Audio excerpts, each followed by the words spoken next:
Number 2, निम्नलिखित में से कौन सा किसी बच्चे के सामाजिक विकास को प्रभावित करने वाला व्यक्तिगत कारक नहीं है। इसमें बताना है कि कौन सा व्यक्तिगत कारक नहीं है बल्कि सामाजिक कारक है। तो ए मित्र मंडली, ऑप्शन बी स्वास्थ्य, सी संवेग, डी बुद्धि। तो इसका राइट आंसर हो जाएगा मित्र मंडली। और बाकी के ऑप्शन में ये व्यक्तिगत कारक दिए गए हैं। मित्र मंडली यही एक सामाजिक कारक के अंतर्गत आता है। प्रश्न नंबर 3, निम्न में से कौन सा शारीरिक विकास का एक प्रमुख नियम है। इसमें शारीरिक विकास का कौन सा नियम है? मानसिक विकास से भिन्नता का नियम, या अनियमित विकास का नियम, द्रुतगामी विकास का नियम, कल्पना और संवेगात्मक विकास से संबंध का नियम। तो इसका राइट आंसर है अनियमित विकास का नियम। प्रश्न क्रमांक 4, विद्यार्थियों के अच्छे मानसिक स्वास्थ्य को बनाए रखने के लिए क्या महत्वपूर्ण नहीं है। इसमें बताना कौन सा महत्वपूर्ण नहीं है जो कि मानसिक स्वास्थ्य को बनाए रखने के लिए आवश्यक है। शैक्षिक गतिविधियों का प्रावधान, पाठ्यक्रम को दोहराना, अभिव्यक्ति की स्वतंत्रता देना और रुचियों में भिन्नता का ध्यान रखना। तो इसका राइट आंसर है ऑप्शन नंबर बी, पाठ्यक्रम को दोहराना। पाठ्यक्रम को दोहराना आवश्यक नहीं है।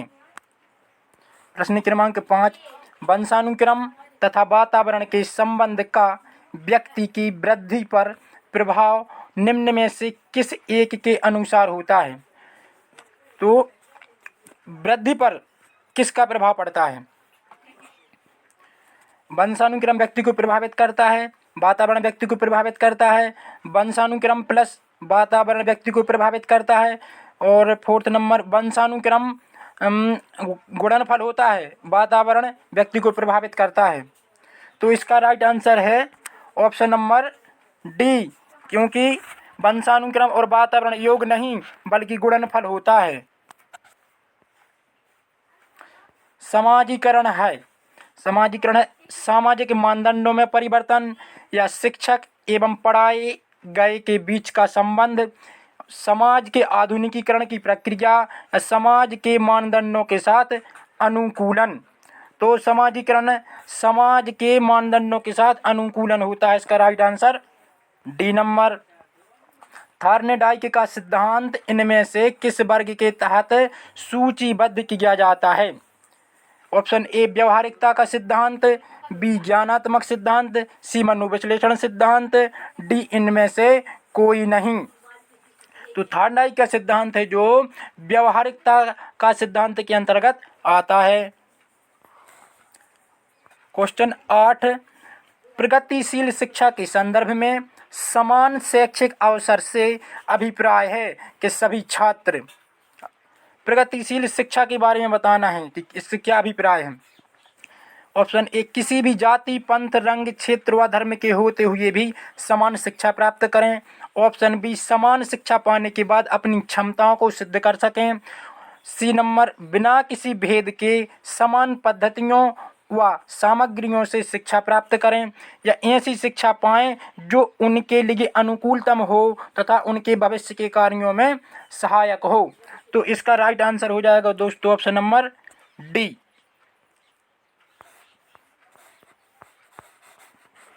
अब आते हैं प्रश्न क्रमांक 9 पर।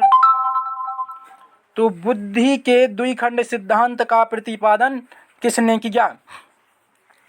तो स्पीयरमैन, थर्स्टन, गिलफोर्ड या फिर गेनी महोदय ने। तो इसका राइट आंसर हो जाएगा स्पीयरमैन। और बुद्धि के एक खंड का प्रतिपादन किया था अल्फ्रेड बिनी महोदय ने। प्रश्न क्रमांक 10, निम्नलिखित में से कौन सा लक्षण बहिर्मुखी व्यक्तित्व का नहीं है। तो अपन को बताना है जो कि बहिर्मुखी व्यक्ति की विशेषता नहीं होती है। मिलनसार, नेतृत्व शक्ति, आक्रामक स्वभाव, यद्यपि स्वप्न देखने वाला। तो इसका राइट आंसर हो जाएगा ऑप्शन नंबर डी, दिवा स्वप्न देखने वाला। तो जो बहिर्मुखी व्यक्ति होता है वो दिवा स्वप्न नहीं देखता है। प्रश्न क्रमांक 11, गिलफोर्ड ने अपसारी चिंतन पद का प्रयोग किस के अर्थ में किया है? गिलफोर्ड महोदय ने जो अपसारी चिंतन शब्द है यह किसके अर्थ में प्रयोग किया है? बुद्धि के अर्थ में या सृजनात्मकता के, और बुद्धि एवं सृजनात्मकता के, या फिर इनमें से कोई नहीं? तो इसका राइट आंसर हो जाएगा सृजनात्मकता। गिलफोर्ड महोदय ने अपसारी चिंतन शब्द का प्रयोग सृजनात्मकता के अर्थ में किया था। प्रश्न क्रमांक 12, राज्य स्तर के लिए एकल गायन प्रतियोगिता के लिए विद्यार्थियों को तैयार करते समय एक विद्यालय लड़कियों को वरीयता देता है, यह क्या दर्शाता है? वैश्विक प्रवृत्तियाँ, या प्रयोजनात्मक उपागम, प्रगतिशील चिंतन, या लैंगिक पूर्वाग्रह? तो इसका राइट आंसर हो जाएगा लैंगिक पूर्वाग्रह, क्योंकि यह प्रतियोगिता लड़कियों को वरीयता दे रही है, लैंगिक रूढ़िबद्धता की ओर कार्य कर रही है। प्रश्न क्रमांक 13, भिन्न भिन्न पृष्ठभूमि के बच्चों के मध्य अधिगम को प्रोत्साहित करना संभव है जब? अलग अलग पृष्ठभूमि के बच्चे हैं तो यह इसका प्रोत्साहित कब कर सकते हैं, कब संभव है? नंबर ए, विभिन्न अधिगमकर्ताओं की आवश्यकताओं को पाठ्यचर्या संबंधी अनुभव के साथ शामिल करके। ऑप्शन बी, गरीब पृष्ठभूमि वाले अधिगमकर्ताओं से अपेक्षाओं को परिमार्जित करके। सी नंबर, उद्देश्य प्राप्ति के लिए सभी विद्यार्थियों से कठिन परिश्रम करवाकर, या अधिगमकर्ताओं को अभिप्रेरित करने हेतु पुरस्कार योजना के द्वारा हम प्रोत्साहित कर सकते हैं। तो इसका राइट आंसर हो जाएगा ऑप्शन नंबर ए, कि विभिन्न अधिगमकर्ताओं की आवश्यकताओं को पाठ्यचर्या संबंधी अनुभव को शामिल करके। प्रश्न क्रमांक 14, विद्यार्थियों की उपलब्धि का मूल्यांकन करने के लिए शालाओं में उपयोग आने वाली विधियां हैं। उपलब्धि का मूल्यांकन करना है तो अपन विद्यालय में कौन सी विधियां उपयोग में लेते हैं? ए नंबर, परिमाणात्मक एवं निरीक्षण विधि। नंबर बी, परिमाणात्मक एवं गुणात्मक विधि, गुणात्मक एवं साक्षात्कार विधि, या उपर्युक्त में से कोई नहीं? तो इसका राइट आंसर हो जाएगा ऑप्शन नंबर बी, परिमाणात्मक एवं गुणात्मक विधि। प्रश्न क्रमांक 15, निबंधात्मक प्रश्नों के लिए निम्नलिखित में से कौन सा सबसे अच्छा विकल्प है? निबंधात्मक प्रश्न के लिए सबसे अच्छा विकल्प बताना है, कौन सा है? ऑप्शन ए, न्यूटन के गति के नियम की चर्चा करें। ऑप्शन बी, न्यूटन के गति के तीनों नियम की व्याख्या करें। ऑप्शन सी, न्यूटन के गति का नियम क्या है, या फिर न्यूटन के गति के नियम पर एक लेख लिखें। तो इसमें निबंधात्मक प्रश्न की जानकारी चेक करना है तो इसका राइट आंसर हो जाएगा ऑप्शन नंबर डी, न्यूटन के गति के नियम पर एक लेख लिखें। प्रश्न क्रमांक 16, राष्ट्रीय दृष्टिबाधितार्थ संस्थान NIVH स्थित है। तो बताना है ये जो दृष्टिबाधित संस्थान है ये कहाँ पर है? तो यह संस्थान है देहरादून में। ऑप्शन नंबर सी इसका राइट आंसर हो जाएगा। अब आते हैं प्रश्न क्रमांक 17 पर। अधिगम निर्योग्यताओं वाले बालक में प्रक्रमण संबंधी निम्न में से किस प्रकार की कमी पाई जाती है? जो अधिगम में परेशानी होती है उनको बोलते हैं अधिगम निर्योग्य बालक। तो उनमें किस प्रकार की कमी पाई जाती है? ऑप्शन ए, संख्याओं संबंधी सूचनाओं को याद करने में समय एवं दिशा की कम समझ। ऑप्शन बी, प्रायः अधिक सक्रिय व्यवहार करते हैं। ऑप्शन सी, मांसपेशियों पर उनका कम नियंत्रण होता है। ऑप्शन डी, कम मानसिक सक्रियता होती है। तो इसका राइट आंसर हो जाएगा ऑप्शन नंबर ए, ऐसे बालकों को जो कि अधिगम में निर्योग्यता दर्शाते हैं, इनको सूचनाओं को याद करने में और समय और दिशा की समझ करने में दिक्कत का सामना करना पड़ता है। प्रश्न क्रमांक 18, प्रतिभाशाली बालक वह है जो अपने उत्पादन की मात्रा, दर तथा गुणवत्ता में विशिष्ट होता है। यह कथन दिया गया है। तो यह परिभाषा किसके द्वारा दी गई थी बताना है अपन को। तो टर्मन एवं ओडन के द्वारा, केरल एवं मार्टिसन द्वारा, R.W. टेलर के द्वारा, और फोर्थ इनमें से कोई नहीं। तो इसका राइट आंसर हो जाएगा R.W. टेलर के द्वारा यह परिभाषा दी गई थी। प्रश्न क्रमांक 19, नैदानिक परीक्षा यानी डायग्नोस्टिक टेस्ट का मुख्य उद्देश्य है। ऑप्शन ए, कक्षा में प्रदर्शन के दौरान सामान्यतया कमजोर क्षेत्र में चिन्हित करना, उपचारात्मक कार्यक्रम की विशेष प्रकृति की आवश्यकता, अकादमिक कठिनाइयों के कारणों का पता लगाना, छात्र की कठिनाइयों की विशेष प्रकृति को जानना। तो जो नैदानिक परीक्षा होती है इसका मुख्य उद्देश्य होता है कि कठिनाइयों के कारणों का पता लगाना। और जो उपचारात्मक परीक्षा होती है उसमें कमियों को दूर किया जाता है। प्रश्न क्रमांक 20, छात्रों में चोरी करने की आदत को कैसे दूर किया जा सकता है। ऑप्शन ए, बालक को परितोषित करके यानी पुरस्कार प्रदान करके, ऑप्शन बी, उदाहरण देकर, ऑप्शन सी, ताड़ना देकर, ऑप्शन डी, सजा दे करके।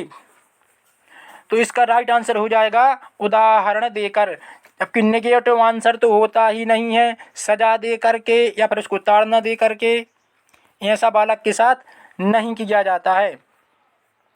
प्रश्न क्रमांक 21, राजेश बीमारी के कारण 1 महीने तक विद्यालय नहीं गया। जब विद्यालय गया तो उसे भाग के लंबे सवालों को करना नहीं आया। कई बार के निराशाजनक अनुभवों में असफलता हाथ लगी। लंबे भाग के सवालों को देखते ही वह चिंतित हो जाता है। शास्त्र के अनुबंधन सिद्धांत के मुताबिक संवेगात्मक स्वाभाविक उत्तेजक है। तो इसमें जो शास्त्रीय अनुबंधन सिद्धांत दिया था पाड़ा महोदय ने, उसकी विशेषता बतानी है। असफलता को लेकर के चिंता या असफलता, भगनाशा, लंबे भाग के सवाल, लंबे भाग के सवालों को लेकर के चिंता। तो इसका राइट आंसर है असफलता या भगनाशा का शिकार हो जाएगा। प्रश्न क्रमांक 22, मूल्यांकन प्रक्रिया के 3 महत्वपूर्ण बिंदु हैं, अपन को बताना है। मूल्यांकन प्रक्रिया के 3 बिंदु कौन कौन से हैं।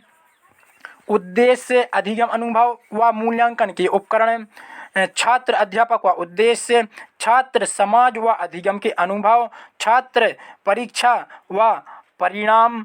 तो इसका राइट आंसर हो जाएगा ऑप्शन नंबर ए।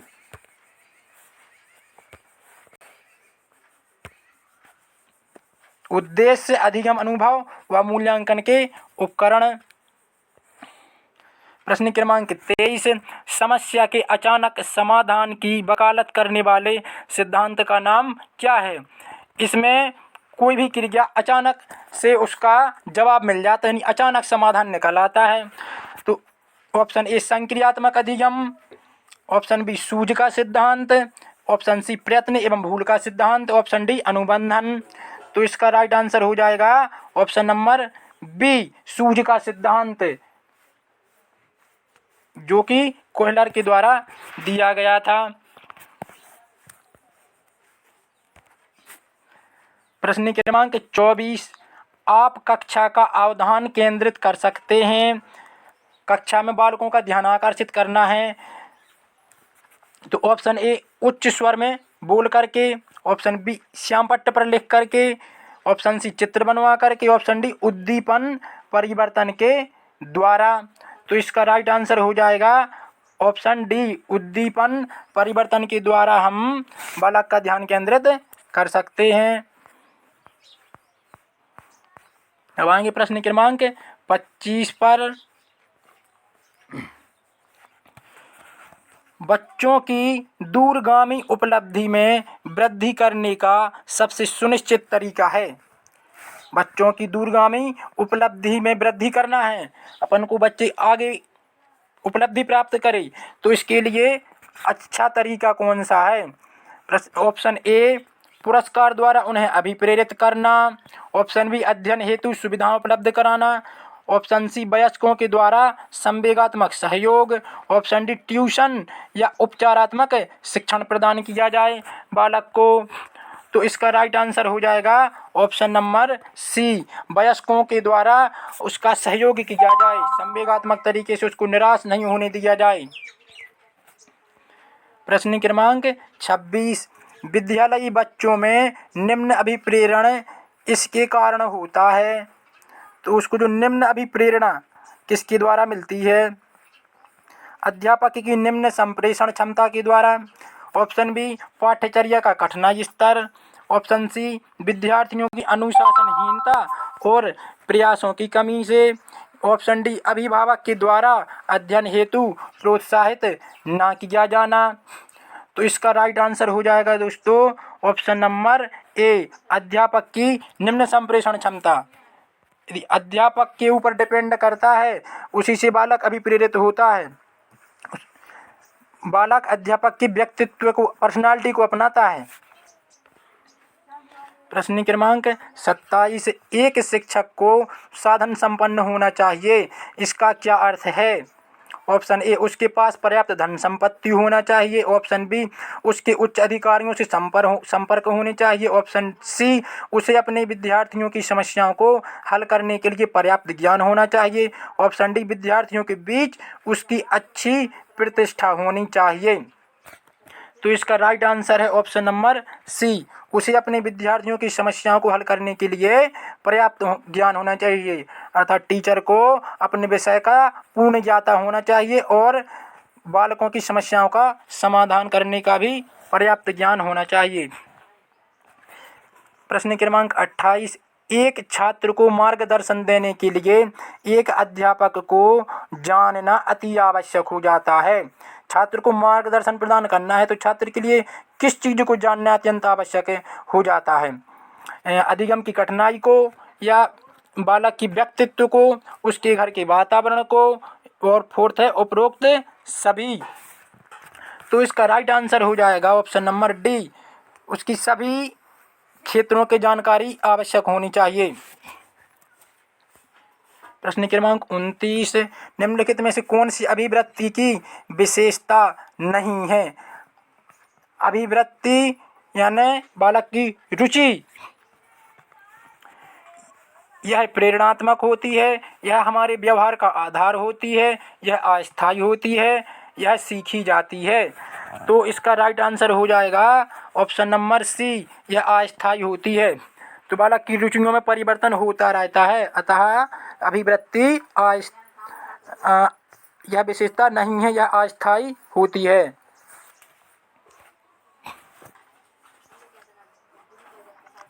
प्रश्न क्रमांक 30, स्मृति की प्रक्रिया का सही क्रम क्या है? तो इसमें अपन को क्रम व्यवस्थित करना है। तो इसका राइट आंसर है ऑप्शन नंबर ए, यानी सबसे पहले नंबर आएगा ध्यान देना, फिर इसके बाद आएगा कूटांकन, इसके बाद आएगा भंडारण, फिर इसके बाद आता है प्रत्यास्मरण।